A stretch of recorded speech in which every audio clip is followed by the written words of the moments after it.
Welcome students. Today we will talk about an very important topic, gravity.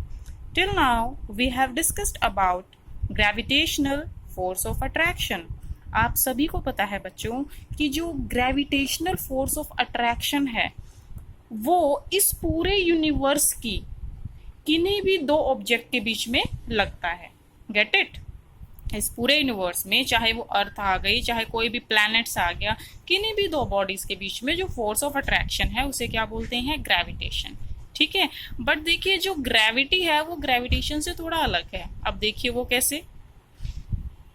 It is the phenomenon of attraction between earth and any other body. तो क्या होता है बच्चों? Gravity केवल अर्थ और किसी भी अलग बॉडी के बीच में जो फोर्स ऑफ अट्रैक्शन है उसे क्या बोलते हैं? ग्रेविटी. क्या बोलते हैं? ग्रेविटी.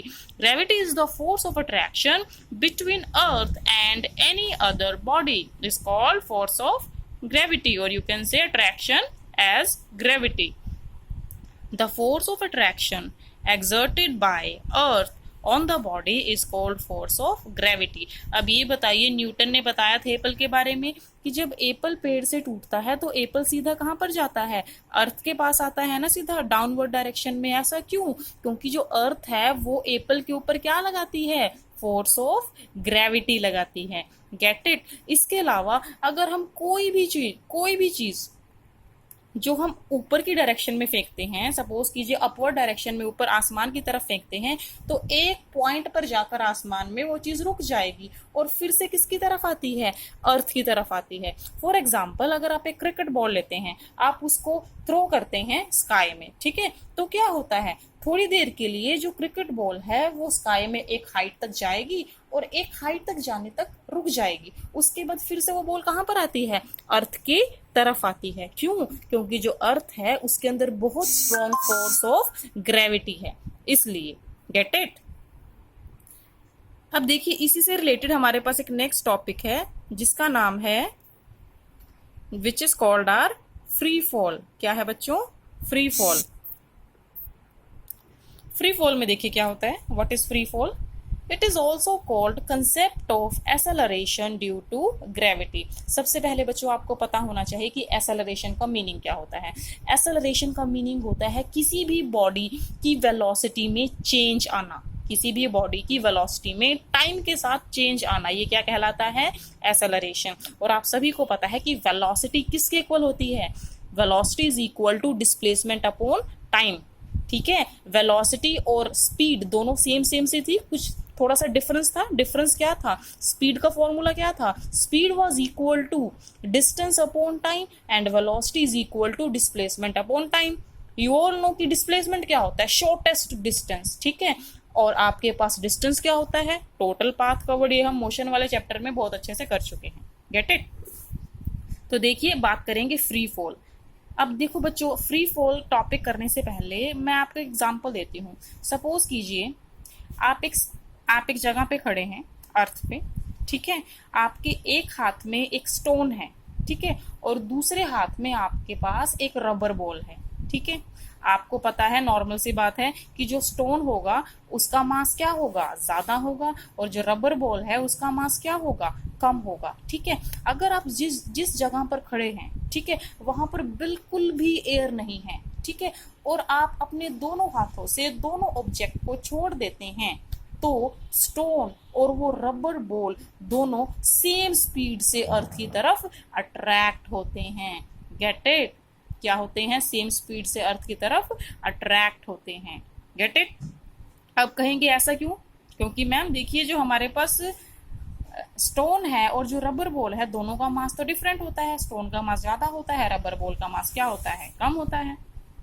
देखिए बच्चों जो फोर्स ऑफ ग्रेविटी होती है, ठीक है, जो फोर्स ऑफ ग्रेविटी होती है वो किससे रिलेटेड होती है? डिस्टेंस से रिलेटेड होती है ना, कि दोनों ऑब्जेक्ट का अर्थ से डिस्टेंस कितना है. अगर आपने दोनों ऑब्जेक्ट को सेम हाइट पर हैंड ओवर किया हुआ है तो वो दोनों सेम स्पीड से अर्थ की तरफ अट्रैक्ट होंगे.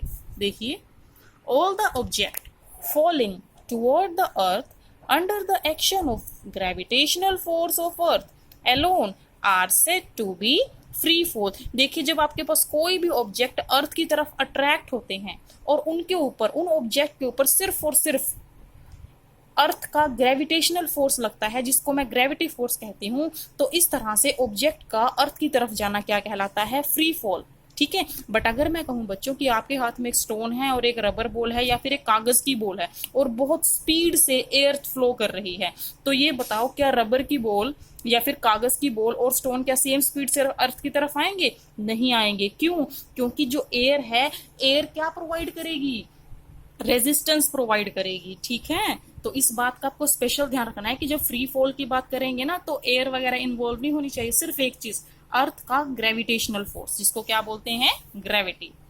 Next is due to constant gravitational pull of earth the magnitude of velocity of the body in free fall goes on increasing. जब भी कोई बॉडी फॉल करती है तो उसकी जो वेलोसिटी होती है, ठीक है, उसकी जो वेलोसिटी होती है वो लगातार क्या होती रहती है? इंक्रीज। अगर वेलोसिटी लगातार इंक्रीज होती है या डिक्रीज होती है, दैट मीन्स क्या चीज चेंज हो रही है? क्या चेंज हो रहा है? एक्सेलरेशन में चेंज आ रहा है। ठीक है।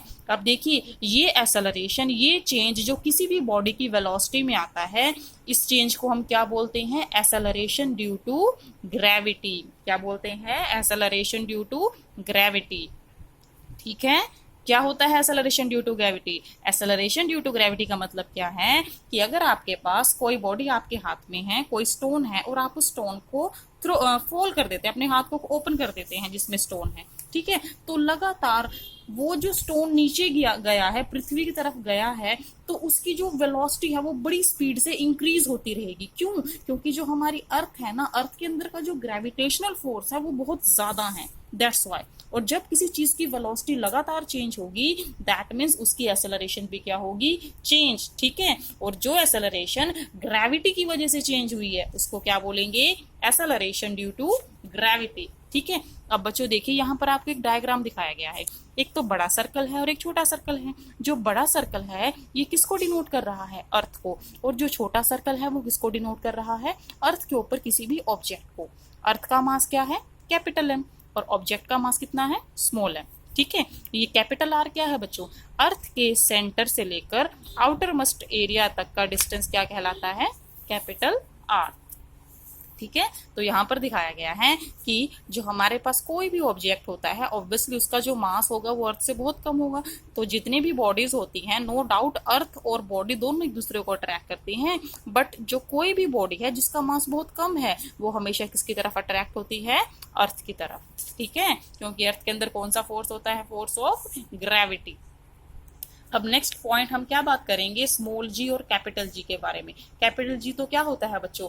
Gravitational constant. और स्मॉल जी क्या होता है? What do you mean by small G? Acceleration due to gravity क्या कहलाती है? Small G. क्या कहेंगे इसे हम? Small G. ठीक है। तो देखते हैं क्या रिलेशन है। न्यूटन ग्रेविटेशनल लॉ से हमें लास्ट में एक फॉर्मूला मिला था, that capital F means force of attraction किसके इक्वल होता है? Capital G, capital M, small M upon R square. R square क्या था बच्चों? दो बॉडीज के बीच का डिस्टेंस क्या था? आर। कैपिटल एम क्या था बताओ? एक बॉडी का मास। और स्मॉल एम क्या था? किसी दूसरी बॉडी का मास। कैपिटल जी क्या था? Gravitational constant. Okay. According to Newton's law of motion, अब देखिए न्यूटन्स लॉ ऑफ मोशन की बात करते हैं। न्यूटन्स सेकेंड लॉ ने क्या बताया था कि जो फोर्स होता है वो हमेशा किसके इक्वल होता है? Product of mass and acceleration. But इस केस में हम एक ही जगह क्या लेंगे? स्मॉल जी। स्मॉल जी का मतलब क्या होता है बच्चों? Acceleration due to gravity. Okay. अब जहां पर F लिखा गया है वहां पर हम क्या पुट करेंगे? Small M G. ठीक है। Small M G is equal to capital G capital M small M divided by R scale. यहां से हमारे पास स्मॉल जी की वैल्यू आएगी। स्मॉल जी क्या है? Acceleration due to gravity, which is equal to capital G capital M divided by R scale. तो यहां से आपको एक बात क्लियर होती है बच्चों कि जो एक्सेलरेशन ड्यू टू ग्रेविटी होती है वो किसके ऊपर डिपेंड करती है? मास ऑफ अर्थ के ऊपर। नेक्स्ट पॉइंट किसके ऊपर डिपेंड करती है? ग्रेविटेशनल कांस्टेंट के ऊपर। और जो थर्ड पॉइंट है वो क्या है, थर्ड पॉइंट ये है कि जो एक्सेलरेशन ड्यू टू ग्रेविटी है वो किसके ऊपर डिपेंड करेगी, अर्थ और ऑब्जेक्ट के बीच का जो डिस्टेंस है उसके ऊपर। ये बताओ क्या इस फॉर्मूले में कहीं पर भी स्मॉल m आया है, नहीं। इसका मतलब चाहे आप एक स्टोन लें, चाहे आप एक रबर बॉल लें, चाहे आप एक कागज की बॉल लें, ठीक है, इन सब के मास का कोई डिफरेंस नहीं, कोई असर नहीं होने वाला एक्सेलरेशन ड्यू टू ग्रेविटी पे। जो स्मॉल g की वैल्यू है वो हमेशा क्या रहती है,